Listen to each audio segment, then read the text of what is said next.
पिछले पार्ट में हमने देखा कि नारुतो, जिसके अंदर कुरामा कभी सील ही नहीं हुआ था, अपने उज़ुमाकी स्टेमिना और सीलिंग आर्ट से नेजी को हरा देता है।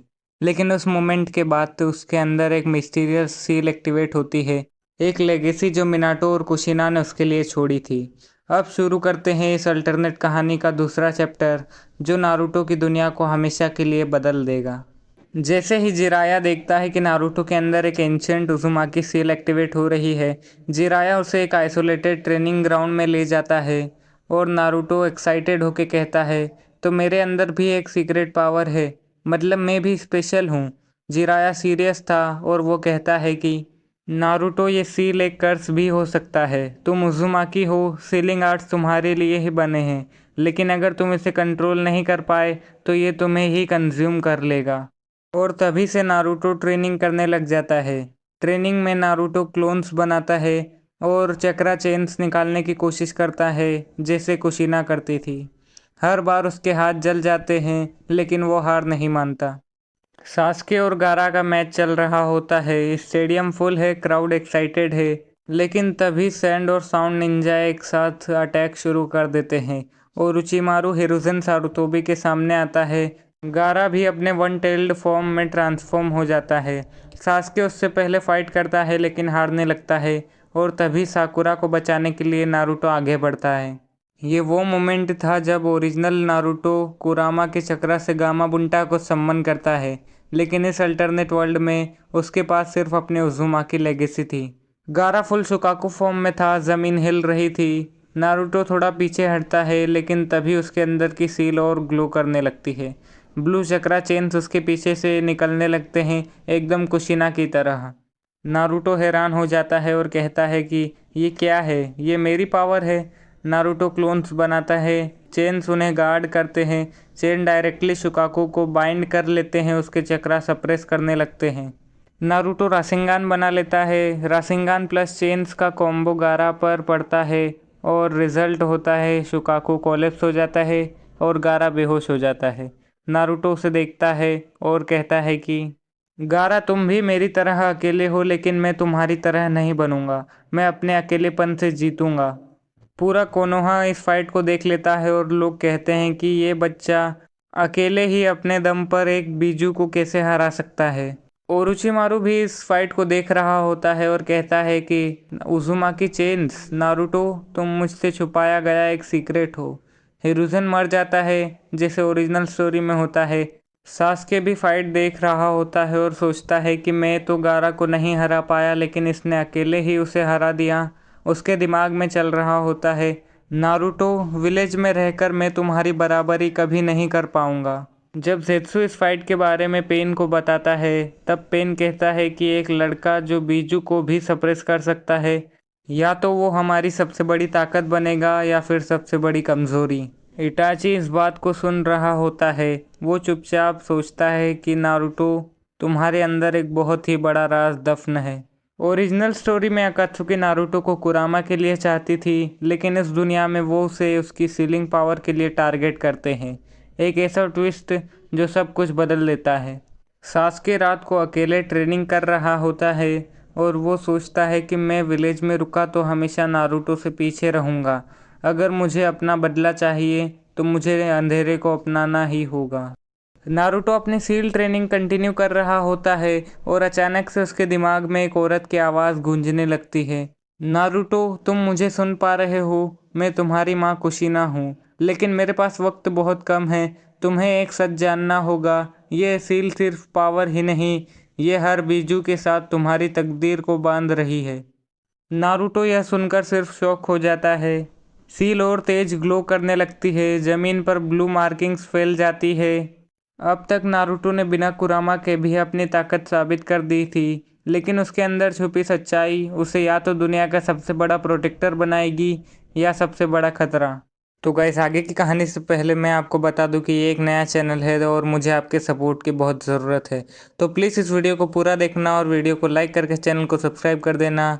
और हाँ, आप कमेंट भी कर सकते हो, मैं इस वीडियो के हर एक कमेंट का रिप्लाई ज़रूर करूँगा। तो प्लीज़ एक अच्छा सा कमेंट कर दो और वीडियो को लाइक करके चैनल को सब्सक्राइब कर दो। बढ़ते हैं वीडियो की तरफ।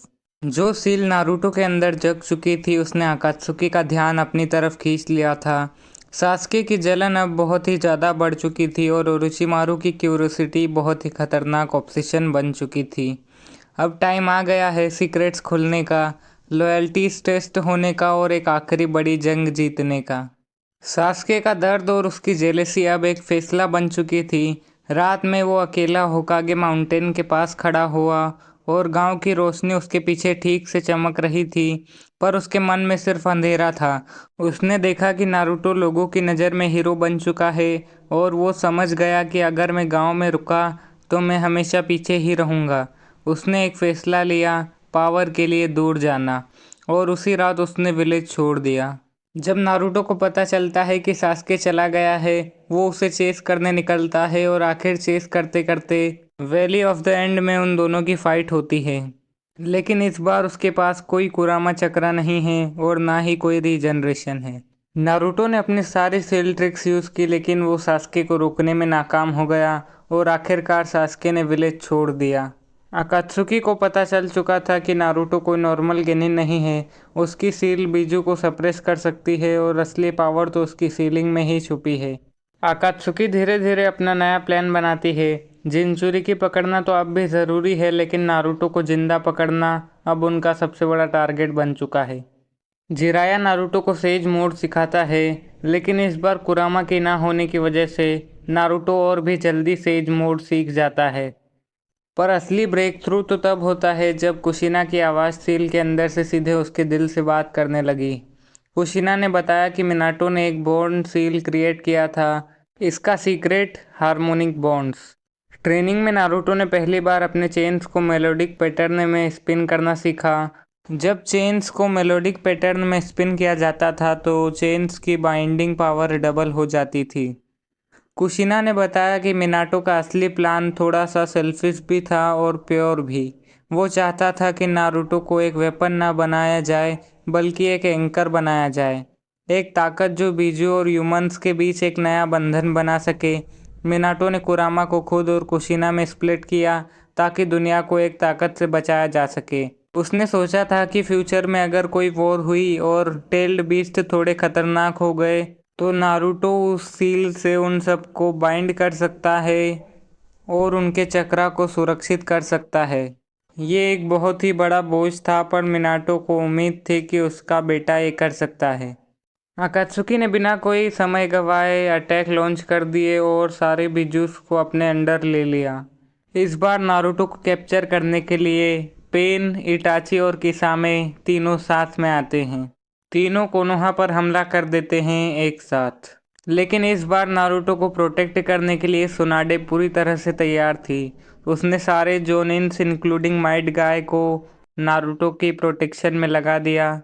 ये फाइट सिर्फ कोई नॉर्मल फाइट नहीं थी, ये फाइट थी चक्रा के फ्यूचर को बचाने के लिए। आकात्सुकी नारुतो को जिंदा चाहते थे और कोनोहा को किसी भी हाल में इसे रोकना था। और तभी हमें एक सीन दिखाई देता है जहां पर नारुतो के सामने साकुरा, शिकामारू, ककाशी और माइट गाय सभी नारुतो के सामने खड़े होते हैं, उसे प्रोटेक्ट करने के लिए किसी भी कीमत पर।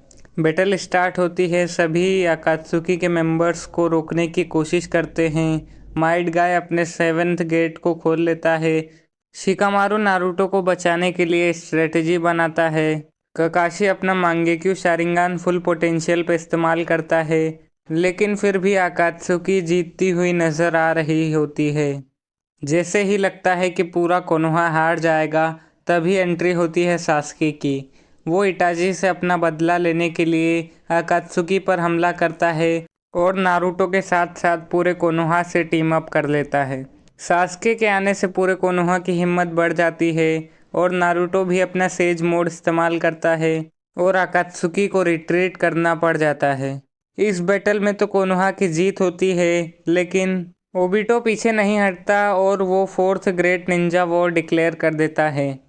लेकिन जैसे ही ओबिटो 10 टेल्स को सम्मन करता है, नारुतो अपने हार्मोनिक चेन्स इस्तेमाल करके उसको सप्रेस करने लगता है और आखिरकार 10 टेल्स को वो सप्रेस कर देता है, जिस वजह से ना तो मादारा कभी 10 टेल्स का जिंजूरिकी बनता है और ना ही कागुया का रिटर्न होता है, जिस वजह से 4th ग्रेट निंजा वॉर यहीं पर ख़त्म हो जाती है। सभी ग्रेट नेशंस इस वॉर को जीत जाते हैं, लेकिन इसकी भी एक बहुत बड़ी कीमत होती है।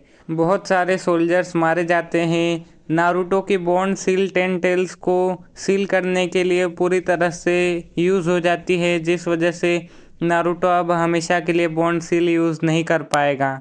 फोर्थ ग्रेट निंजा वॉर में नारुतो के कंट्रीब्यूशन को देखकर कोनोहा के लोग उसे होकागे बनाने के लिए चूज करते हैं और उसे सीलिंग होकागे के नाम से जाना जाता है। तो गाइस, यहीं पर हमारी what if Naruto does not have कुरामा सीरीज खत्म होती है। तो अगर आपको ये सीरीज पसंद आई हो तो इस वीडियो को लाइक करके चैनल को सब्सक्राइब कर देना। मिलते हैं आपसे नई वीडियो में, तब तक के लिए बाय बाय।